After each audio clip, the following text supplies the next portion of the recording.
Hello friends, मेरे डेजर classes में आप लोग का बहुत बहुत फिर से नए सेशन में स्वागत करता हूं। तो हम डेली बेस पे यहाँ पे साइंस से मोस्ट इम्पोर्टेंट क्वेश्चन कर रहे हैं, जिसमें जो बहुत सारे इसमें क्वेश्चन हम कर चुके। तो पिछले क्लासेस को अगर नहीं देखेंगे तो पार्ट वाइज मैं डालते जा रहा हूँ, तो उसको जाके आप देख सकते हैं। कोई भी अगर एग्ज़ाम के प्रिपरेशन कर रहे हो तो आपके लिए बहुत ज़्यादा इम्पोर्टेंट है। चाहे कोई आप शिक्षाकर्मी की भर्ती कर रहे हो, चाहे आप PSC, SI mains, SSC, railway, कोई भी स्टेट का एग्ज़ाम हो, चाहे सेंट्रल गवर्नमेंट, तो आपके सभी एग्ज़ाम के लिए इम्पोर्टेंट है। यहाँ पे जितने भी मैं क्वेश्चन यहाँ पे लिए हूँ, सारे क्वेश्चन आपके लूसेंट से लिया गया है। तो यहाँ से लूसेंट से लगभग 90% जो क्वेश्चन आपको यहीं से उठ के आते हैं। तो चलिए इस सेशन को बढ़ाते हैं आगे, और पहले बार आए हैं तो चैनल को सब्सक्राइब करके रख लीजिएगा, ताकि जो नोटिफिकेशन है आप तक पहुँच पाए। तो स्टार्ट करते हैं सेशन को।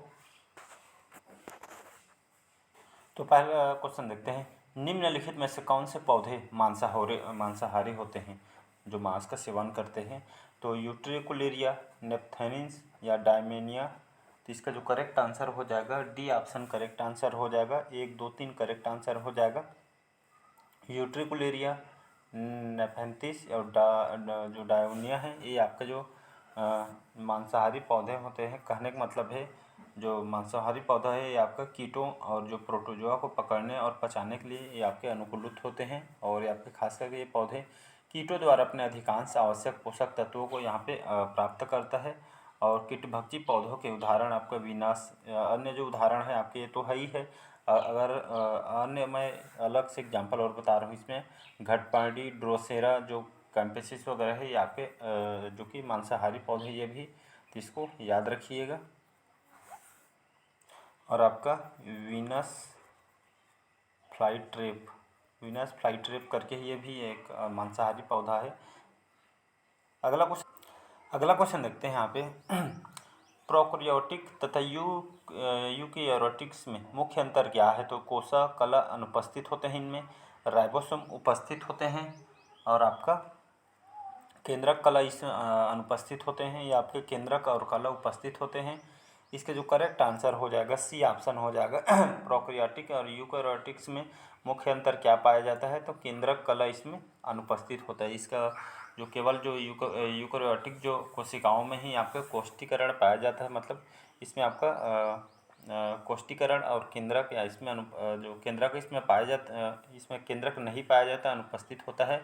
कोष्ठीकरण इसमें पाया जाता है। और यहाँ पे ये आपका, और जो ये प्रोकैरियोटिक कोशिका में यहाँ कोष्ठीकरण नहीं होता है। प्रोटीन और कार्बोहाइड्रेट की बनी होती है ये आपके, याद रखिए कि इसकी बनी होती, कई बार एग्जाम में क्वेश्चन है, तो ये आपके प्रोटीन की बनी होती है और आपके कार्बोहाइड्रेट, तो ये दोनों को याद रखिए, प्रोटीन और कार्बोहाइड्रेट की बनी होती है, और सेलुलोज की बनी होती है, ये दोनों को, और आपका सेलुलोज, तो ये आपके पाई जाती है, सेलुलोज की बनी होती है। अगला क्वेश्चन देखते हैं, निफेंथिस खासियाना, जिसको हम घटपर्णी बोलते हैं, नामक दुर्लभ आपाती पौधा कहाँ पाया जाता है? तो हिमाचल प्रदेश, मध्य प्रदेश, मेघालय या उत्तर प्रदेश। इसका करेक्ट आंसर हो जाएगा ये आपका जो घटपर्णी, जो दुर्लभ जो आपात जो पौधा है आपका, बहुत कम देखने को मिलता है। ये जो पौधा ये आपके मेघालय राज्य में पाया जाता है, इसको याद रखिएगा। अगला क्वेश्चन देखते हैं, रसेदार सब्जी में प्रयोग होने वाला मशरूम होता है? कवक, शैवाल, हरित सब्जी, पशु का मांस। इसका करेक्ट आंसर हो जाएगा कवक, जो हम फुटू बोलते हैं, आपके कवक होता है, इसको याद रखिए। तो रसेदार सब्जी में हम जो मसेदार जो मशरूम हम उसको रसेदार भी बनाते हैं, तो ये मशरूम जो होता है आपका कवक होता है एक प्रकार के, इसको याद रखिएगा। अगला अगला क्वेश्चन देखते हैं, नारियल में खाने योग्य भाग आपका कौन सा है?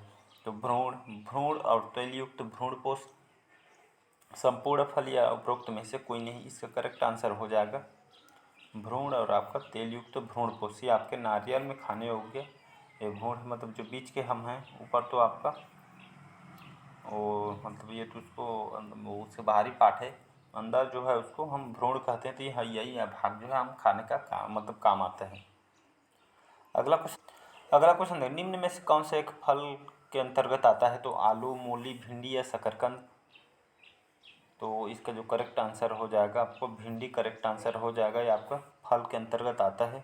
अगला क्वेश्चन देखते हैं, वॉक्समैन को किस खोज के लिए इनको नोबेल प्राइज़ नोबेल पुरस्कार से दिया गया था, इसको सम्मानित किया नोबेल प्राइज़ से? पेनिसिलिन, स्ट्रेप्टोमाइसिन, नियोमाइसिन या क्लोरोमाइसिटिन? इसका जो करेक्ट आंसर हो जाएगा आपका आपका सी ऑप्शन करेक्ट हो, सॉरी 7 का आपका स्ट्रेप्टोमाइसिन, ये वाला करेक्ट आंसर हो जाएगा। तो यहाँ पे जो स्ट्रेप्टोमाइसिन की खोज के लिए इनको नोबेल पुरस्कार से इनको सम्मानित किया गया है। तो इन्होंने जो सैलमैन वाक्समैन इनको कहा जाता है, तो 1952 में, याद रखिएगा, तो 1952 में इन्होंने स्ट्रेप्टोमाइसिन की खोज के लिए थे इनको सम्मानित किया, जो आपके तपेदिक के खिलाफ, बुखार के खिलाफ ही आपके जो स्ट्रेप्टोमाइसिन है आपके बुखार के लिए जो डॉक्टर लोग इसको लिखते हैं, तो तपेदिक के खिलाफ ये आपका एंटीबायोटिक टेबलेट है, याद रखिएगा, आपका एंटीबायोटिक टेबलेट है। ये आपका पहला एंटीबायोटिक था और इससे जो खोज के जो मानव जाति के लिए सबसे बड़ा लाभकारी हुआ था। तो 1952 में इसको खोज की थी, नोबेल प्राइज़ से इनको सम्मानित किया गया था, इसको याद रखिएगा। तो वैज्ञानिक से भी बहुत सारे क्वेश्चन बनते हैं, तो इसको याद रखिएगा।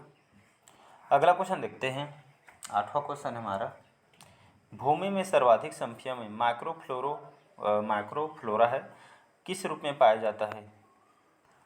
तो भूमि में सर्वाधिक संख्या में जो माइक्रोफ्लोरा किस रूप में रूप में पाया जाता है? तो कवक के रूप में, शैवाल, जीवाणु या घास के? इसका सी ऑप्शन करेक्ट आंसर हो जाएगा, जीवाणु के रूप में। तो जीवाणु के रूप में इसको आपका ये जो माइक्रोफ्लोरा है जी, सी ऑप्शन करेक्ट आंसर हो जाएगा। तो खास करके आपके माइक्रो जो फ्लोरा है आपके जीवाणु है और आपके जीवाणु के रूप में आपका पाया जाता है, बैक्टीरिया के रूप। नेक्स्ट क्वेश्चन देखते हैं यहाँ पे, लाइकेन जो एक नग्न चट्टान पर भी पारिस्थितिक, मतलब लाइकेन जो आपके खुले स्थिति में जहाँ तालाब वगैरह रहते हैं तो लाइकेन पाया जाता है, इसको वहाँ वायु प्रदूषण के जनक इसको कहा जाता है।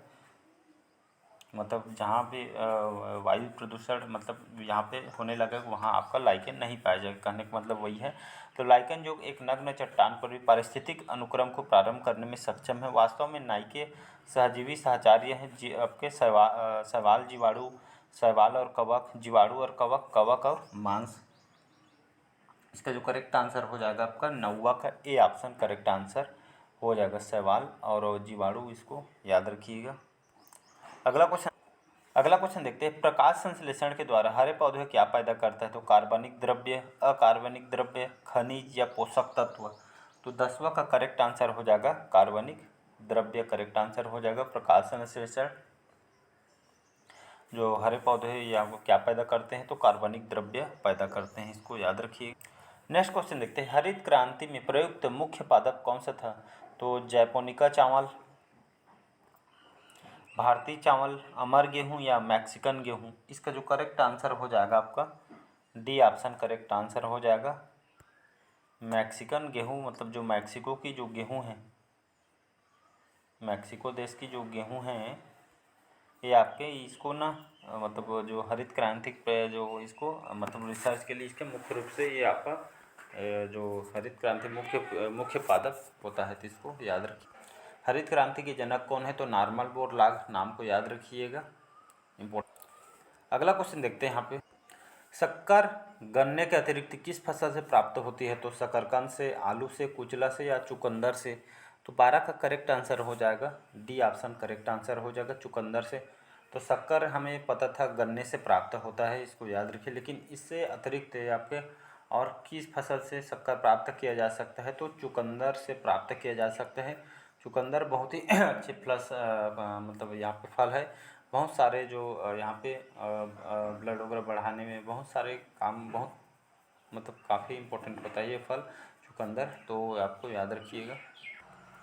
अगला क्वेश्चन देखते हैं, फाइलेरिया रोग का जनक कौन है? मच्छर, बैक्टीरियम, हेलमिंथ या प्रोटोजोवन? तो इसका करेक्ट आंसर हो जाएगा हेलमिंथ, याद रखिएगा। तो फाइलेरिया रोग के आपका जनक कहा जाता है। नेक्स्ट क्वेश्चन देखते हैं, फाइलेरिया रोग किसके कारण होता है? तो टेनिस सोलियम के कारण, फेसियोला के वुरचिया कारण, इनमें से कोई नहीं। इसका करेक्ट आंसर हो जाएगा 14 का सी ऑप्शन करेक्ट आंसर हो जाएगा। तो फाइलेरिया रोग नाम सुने होते हैं, ये आपका जो स्किन पे होता है, तो फाइलेरिया आपका जो इसके कारण होते हैं विचेरिया के कारण।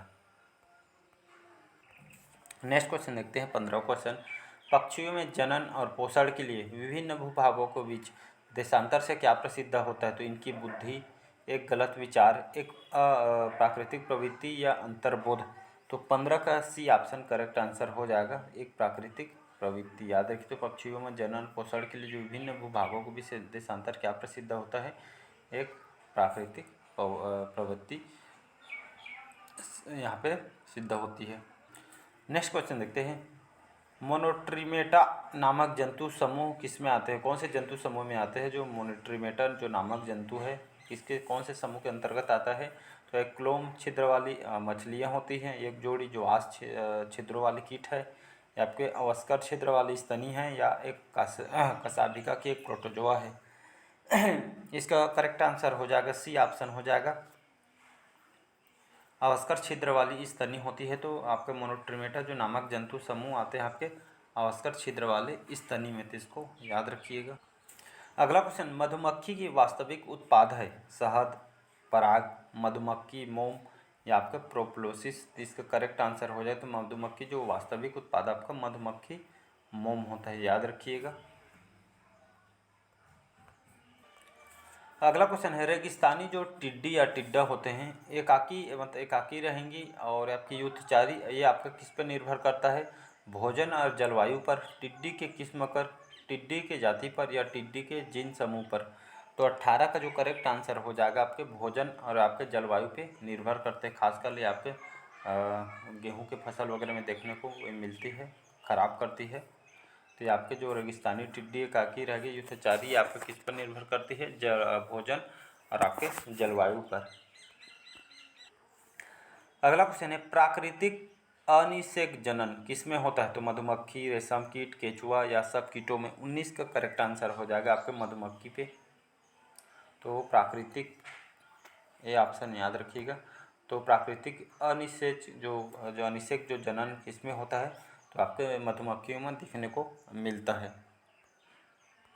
अगला क्वेश्चन है, हमारे शरीर में और रोमाभी उपकलाएँ किस में मिल सकती है। तो पित्तवाहिनी, छोटी आंत, विक्न अमाशय में, या आपके योनि में, या ट्रैकिया मस्तिष्क के पार्श्व गुहाओं और अंडवाहिनियों में। इसका करेक्ट आंसर हो जाएगा डी ऑप्शन।